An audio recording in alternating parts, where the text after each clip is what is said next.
नारद जी का भगवान विष्णु को क्रोध पूर्वक फटकारना और श्राप देना, फिर माया से दूर हो जाने पर पश्चाताप पूर्वक भगवान के चरणों में गिरना और शुद्धि का उपाय पूछना तथा भगवान विष्णु का उन्हें समझा बुझाकर शिव का महत्व जानने के लिए ब्रह्मा जी के पास जाने का आदेश और शिव के भजन का उपदेश देना।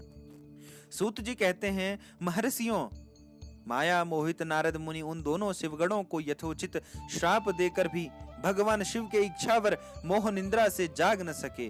वह भगवान विष्णु के किए हुए कपट को याद करके मन में क्रोध लिए विष्णुलोक को गए और संविदा पाकर प्रचलित हुए अग्निदेव की भांति क्रोध से जलते हुए बोले। उनका ज्ञान नष्ट हो गया था, इसलिए वे दुर्वचन पूर्ण व्यंग सुनाने लगे। नारद जी ने कहा, अरे तुम बड़े दुष्ट हो, कपटी हो और समस्त विश्व को मुंह में डाले रहते हो। दूसरों का उत्साह है या उत्कर्ष है या उत्कर्ष तुमसे सहा नहीं जाता। तुम मायावी हो, तुम्हारा अंतःकरण मलिन है। पूर्व काल में तुम्ही ने मोहिनी रूप धारण करके कपट किया, असुरों को वरुणी मदिरा पिलाई, उन्हें अमृत नहीं पीने दिया। छल कपट में ही अनुराग रखने वाले हो। यदि महेश्वर रुद्र दया करके विष्णु लेते तो तुम्हारी सारी माया उसी दिन समाप्त हो जाती। विष्णुदेव कपट पूर्ण चाल तुम्हें अधिक प्रिय है, तुम्हारा स्वभाव अच्छा नहीं है, तो भी भगवान शंकर ने तुम्हें स्वतंत्र बना दिया है। तुम्हारी इस चाल डाल को समझकर अब वे भगवान शिव भी पश्चाताप करते होंगे। अपनी वाणी रुद्र वेद की प्रामाणिकता स्थापित करने वाले महादेव जी ने ब्राह्मण को सर्वोपरि बताया है।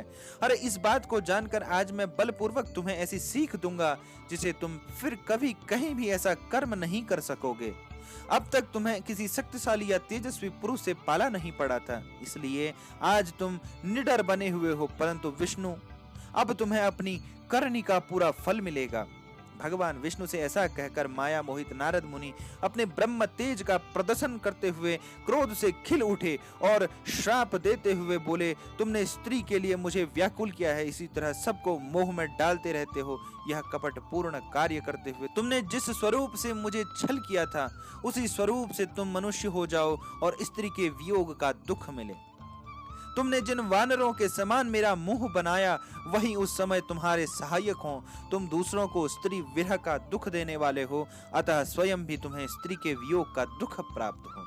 अज्ञान से मोहित मनुष्यों के समान तुम्हारी स्थिति हो। अज्ञान से मोहित हुए नारद जी ने मुख से श्री हरि को जवाब दिया। तब उन्होंने शंभु की माया की प्रशंसा करते हुए उस श्राप को स्वीकार कर लिया। तब महालीला करने वाले शंभु ने अपनी उस विश्व मोहिनी माया को, जिसके कारण ज्ञानी भी मोहित हो गए थे, उसे खींच लिया।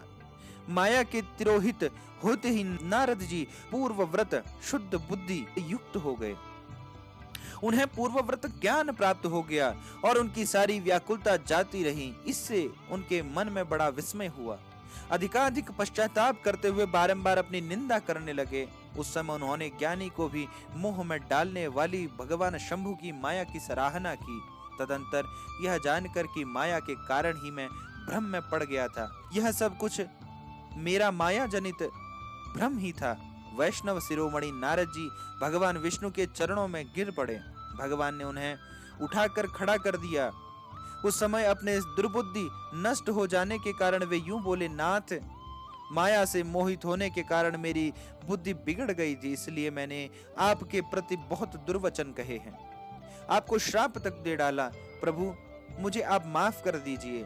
हाय, मैंने बहुत बड़ा पाप किया है। अब मैं निश्चय ही नरक में पड़ूंगा।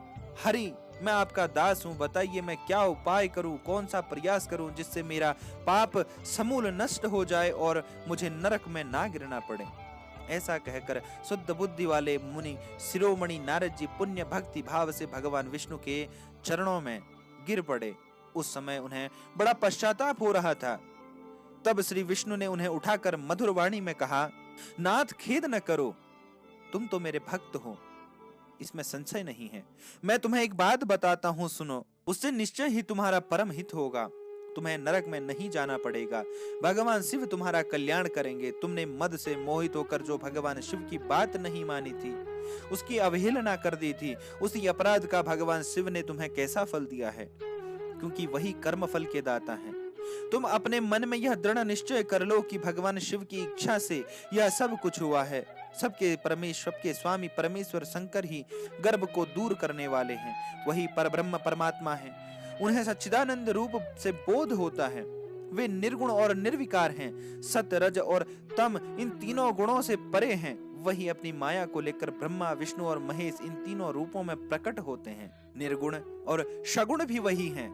निर्गुण अवस्था में उनका नाम शिव है। वही परमात्मा, महेश्वर, परब्रह्म, अविनाशी, अनंत और महादेव आदि नामों से कहे जाते हैं। उन्हीं की सेवा से ब्रह्मा जी जगत की रचना किए हुए हैं और मैं तीनों लोकों का पालन करता हूँ। वे स्वयं ही रुद्र रूप से सदा सबका शिकार करते हैं। वह शिव स्वरूप से सबके साक्षी हैं, माया से भिन्न और निर्गुण स्वतंत्र हैं।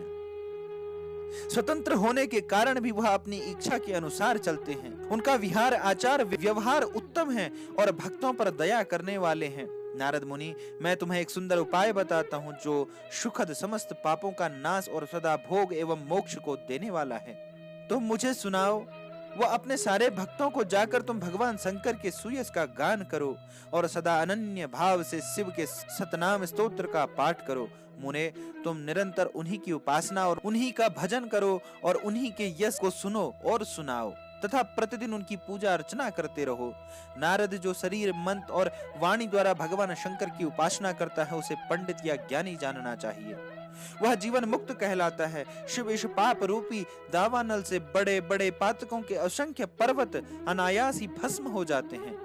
यह सत्य है, सत्य है, इसमें संशय नहीं है। जो भगवान शिव नाम रूपी नौका का आश्रय लेते हैं, वे संसार के सागर से पार हो जाते हैं।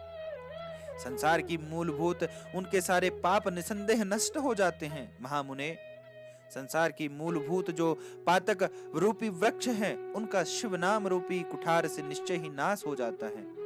पाप रूपी दावानल से पीड़ित हैं, उन्हें शिव नाम रूपी अमृत का पान करना चाहिए। आप दावाग्नि से दग्ध होने वाले प्राणियों को उस शिव नाम के बिना शांति नहीं मिल सकती।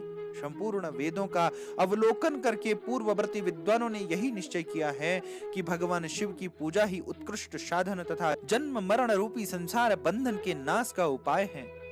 आज से यत्न पूर्वक सावधान रहकर विधि विधान के साथ भक्ति भाव से नित्य निरंतर जगदम्बा पार्वती सहित महेश्वर सदा शिव का भजन करो। नित्य शिव की कथा सुनो और कहो तथा अत्यंत यत्न करके बारंबार शिव भक्तों का पूजन किया करो। मुनि श्रेष्ठ, अपने हृदय में भगवान शिव के उज्ज्वल चरणार बिंदुओं की स्थापना करके पहले शिव के तीर्थों में विचरो। मुनि, इस प्रकार परमात्मा शंकर के अनुपम मनन करते हुए अंत में आनंद वन काशी को जाओ। वह स्थान भगवान शिव को बहुत ही प्रिय है। वहां भक्ति पूर्वक विश्वनाथ जी का दर्शन पूजन करो। विशेषतः उनकी स्तुति वंदना करके तुम निर्विकल्प संशय रहित हो जाओगे। नारद जी, इसके बाद तुम्हें मेरी आज्ञा से भक्ति पूर्वक अपने मनोरथ की सिद्धि के लिए निश्चय ही ब्रह्मलोक में जाना चाहिए। वहां अपने पिता ब्रह्मा जी की विशेष रूप से स्तुति वंदना करके तुम्हें प्रसन्नता पूर्वक बारंबार शिव महिमा के विषय में प्रश्न करना चाहिए। ब्रह्मा जी शिव भक्तों में श्रेष्ठ हैं। वे तुम्हें बड़ी प्रसन्नता के साथ भगवान शंकर का महत्व और शतनाम स्तोत्र सुनाएंगे। आज से तुम शिव आराधना में तत्पर रहने वाले शिव भक्त हो जाओ और विशेष रूप से मोक्ष के भागी बनो। भगवान शिव तुम्हारा कल्याण करेंगे। इस प्रकार भगवान विष्णु नारद मुनि को प्रेम पूर्वक उपदेश देकर श्री शिव का स्मरण, वंदन और स्तवन करके वहां से अंतर्ध्यान हो गए। हर हर महादेव। दोस्तों, आज हमने श्री शिव महापुराण रुद्र संहिता अध्याय 4 सुना। अगर आपको हमारी वीडियो पसंद आए तो हमारे YouTube चैनल को लाइक करें, शेयर करें और सब्सक्राइब करना ना भूलें। धन्यवाद। श्री राधे।